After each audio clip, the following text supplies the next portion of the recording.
Sairam. Fundamental principal ఏంటి వాస్తులో? Slope అంతా కూడా, అంటే ఫ్లోరింగ్ స్లోప్, ఖాళీ స్థలాల్లో స్లోప్ అయినా పర్వాలేదు, ఇంట్లో స్లోప్ అయినా కూడా మొత్తం ఈశాన్యం వైపే పారాలి వాటర్ అంతా కూడా. అంటే ఈశాన్యం వైపు స్లోప్ ఉండాలి. దీంట్లో ఒక పద్ధతి అంటూ ఉంది. నైరుతి అన్నిటికంటే కూడా ఎత్తుగా ఉండాలి. నైరుతి కంటే ఆగ్నేయం కొంచెం డౌన్ ఉండాలి. ఆగ్నేయం కంటే వాయువ్యం కొద్దిగా డౌన్ ఉండాలి. వాయువ్యం కంటే ఈశాన్యం మూల కాస్త డౌన్, అంటే ఈ రేషియోలో రావాలి.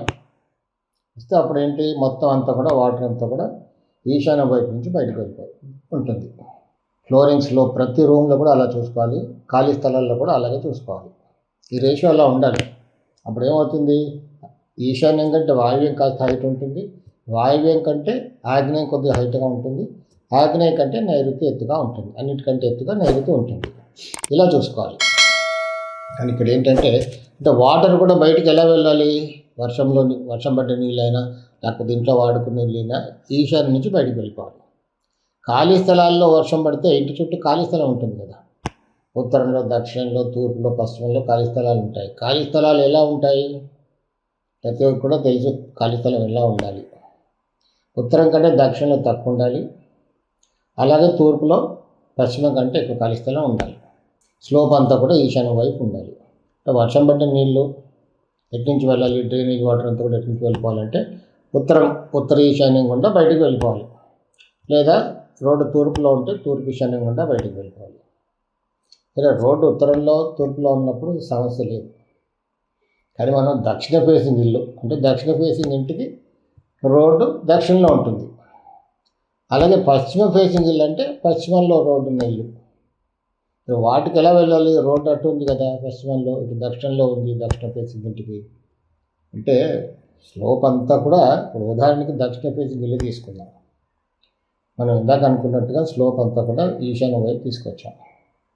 కానీ అటు పక్క మనకు ఉత్తరంలో తూర్పులో రోడ్ లేదు కాబట్టి అక్కడ ఈశాన్య మూలలో, అంటే మరీ ఈశాన్య మూలకు కాకుండా కొంచెం ఉత్తర ఈశాన్యం లేకపోతే తూర్పు ఈశాన్యం వైపు జరిగి అక్కడ ఒక ట్రాప్ ఏర్పరచుకోవాలి. నాని ట్రాపో గల్లీ ట్రాపో అక్కడ మానవులు ఏర్పరచుకోవాలి. గాలి వాటర్ అంతా కూడా అక్కడ కలెక్ట్ అవుతుంది. అటు నుంచి అండర్ గ్రౌండ్ పైప్ ద్వారా ఇటు దక్షిణ ఆగ్నేయం గుండా బయటికి వెళ్ళిపోతుంది సౌత్ ఫేసింగ్ ఇంటికి. వెస్ట్ ఫేసింగ్ ఇల్లు అనుకోండి, దానికి కూడా అంతే. అక్కడ ఈశాన్యంలో ఉత్తర ఈశాన్యంలో వాటర్ కలెక్ట్ చేసుకొని అండర్ గ్రౌండ్ పైప్స్ ద్వారా పశ్చిమ వాయువ్యం నుంచి బయటికి వెళ్ళిపోతుంది. కానీ ఎట్టి పరిస్థితుల్లో అక్కడక్కడ కొన్ని ఇళ్ళు కనబడుతుంటాయి, పశ్చిమ నైరుతి నుంచి తీసుకెళ్తారు వాటర్ని బయటికి, లేదా దక్షిణ నైరుతి నుంచి వాటర్ ఇలా తీసుకెళ్తూ ఉంటారు. అలా తీసుకెళ్ళకూడదు. అలా వాటర్ వెళ్తూ ఉంటే దక్షిణ నైరుతి లేకపోతే పశ్చిమ నైరుతి నుంచి వాటర్ వెళ్తూ ఉంటే చాలా అనారోగ్య సమస్యలకు దారితీస్తుంది. టెరెస్ పైన వర్షం నీళ్ళు పడితే ఎటు నుంచి వెళ్ళాలి? అది కూడా ఉత్తర ఈశాన్యం గుండానా లేకపోతే తూర్పు ఈశాన్యం గుండా కింద పడాలి. పడిన తర్వాత మనం ఇందాక అనుకున్నట్టుగా ఈశాన్యం నుంచి బయటకు వెళ్ళిపోవాలి, లేకపోతే సౌత్ వెస్ట్ అవుతే ఆ ఫేసింగ్ ఇల్లు అవుతే ఇటు దక్షిణాగ్నేయం గుండా, అంటే అక్కడ అండర్ గ్రౌండ్ పైప్ ద్వారా దక్షిణాగ్నేయం గుండా, ఇటు వెస్ట్లో రోడ్డు ఉంటే అండర్ గ్రౌండ్ పైప్ ద్వారా పశ్చిమ వాయువు నుంచి వెళ్ళిపోవాలి. అంతేగాని టెరెస్ పై నుంచి కొందరు ఏం చేస్తుంటారు, ఉత్తర వాయువులో ఒక హోల్ పెడతారు, స్లోప్ అంతా కూడా అటు చేసి ఉత్తర వాయు నుంచి పడుతుంటాయి. అలా పడకూడదు.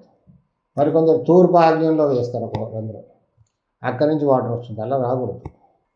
కానీ ఎట్టి పరిస్థితుల్లో ఇదేమో ఫ్లోరింగ్ సంబంధించింది. కొన్నిసార్లు ఏం చేస్తుంటారు కొంతమంది, ఎలివేషన్ గురించి పశ్చిమ నైరుతిలో స్లోప్ పెంకులు పెడుతుంటారు, లేదా దక్షిణ నైరుతిలో పెంకులు పెడుతుంటారు ఇంటికి ఎలివేషన్ కనబడాలని. సౌత్ ఫేసింగ్ ఇంటికి, వెస్ట్ ఫేసింగ్ ఇంటికి పశ్చిమ నైరుతిలో చేస్తుంటారు. ఇలా స్లోప్ పెట్టకూడదు నైరుతిలో. దానివల్ల కూడా చాలా అనారోగ్య సమస్యలే కాకుండా కూడా మానసిక సమస్యలు ఏర్పడుతుంటాయి. దానికి తోడు ఎక్కడైనా వాయువ్యంలో కూడా ఇలాంటి లోపం జరిగిందనుకోండి, ఆగ్నేయంలో కూడా ఎక్కడైనా దోషం ఉందనుకోండి, ఆత్మహత్యలకు దారితీస్తూ ఉంటుంది. అక్కడక్కడ మనం చూస్తుంటాం, బాగా చదువుకున్న వాళ్ళు కూడా ఇలా సూసైడ్ అటెంప్ట్ చేస్తూ ఉంటారు. కొంతమంది సూసైడ్ కూడా చేసుకుంటూ ఉంటారు. అలాంటి ఇల్లుకి మనం వెళ్ళి చూస్తే అక్కడ ఈ దోషాలు కొట్టొచ్చినట్టుగా కనబడుతుంటాయి. ఇంతే కదా అనుకోవద్దు. ఈ మధ్యకాలంలో ఇంకొక దోషం చాలా కనబడుతుంది. డూప్లెక్స్ హౌసెస్లో మధ్యలో స్టేర్ కేస్ ఇచ్చి పైకి వెళ్తారు, ఒక దక్షిణంలో లేకపోతే పశ్చిమంలో మధ్యలో. స్టేర్ కేస్ కింద ఒక టాయిలెట్ వచ్చేలాగా చూసుకుంటారు, ఒక powder room. Staircase landing కింద పెట్టడంలో తప్పేం లేదు అక్కడ లోపల. కానీ దోషం అంతా ఎక్కడ జరుగుతుందంటే మనిషి అక్కడ 5 ఫీట్లో పట్టడు కాబట్టి 6.5 ఫీట్ ల్యాండింగ్ హైట్ ఫ్లోరింగ్ నుంచి ఉంటే పర్వాలేదు. కానీ ఫ్లోరింగ్ చేసిన తర్వాత ల్యాండింగ్కి ఫ్లోరింగ్కి 4.5 5 వస్తుంది. అప్పుడు మనిషి కొంచెం లోపలికి వెళ్ళడం ఇబ్బందికరంగా ఉంటుంది కాబట్టి ఒక 2-3 అంగుళాలు 4 అంగుళాలు టాయిలెట్ భాగాన్ని కాస్త డౌన్ చేస్తారు. దక్షిణంలో ఉన్న దానికి డౌన్ చేస్తే ఇంటి మొత్తానికి దక్షిణ దోషం ఏర్పడుతుంది. పశ్చిమంలో ఉందనుకోండి ఇంటి మొత్తానికి కూడా పశ్చిమం డౌన్ అయిన దోషం ఏర్పడుతుంది. దీంతో కూడా చాలామంది చాలా సమస్యలతో బాధపడుతున్నారు. అలా చేయకూడదు. టాయిలెట్ వచ్చే విధంగా ఉంటే ముందే ప్లాన్ చేసుకోవాలి. స్టేర్ కేజ్ కింద ఫ్లోరింగ్ కంప్లీట్ అయిన తర్వాత కనీసం 6 ఫీట్ వచ్చేలా చూసుకోవాలి లోపల. అప్పుడు ఎలాంటి ఇబ్బందులు ఉండవు. సాయి రక్ష.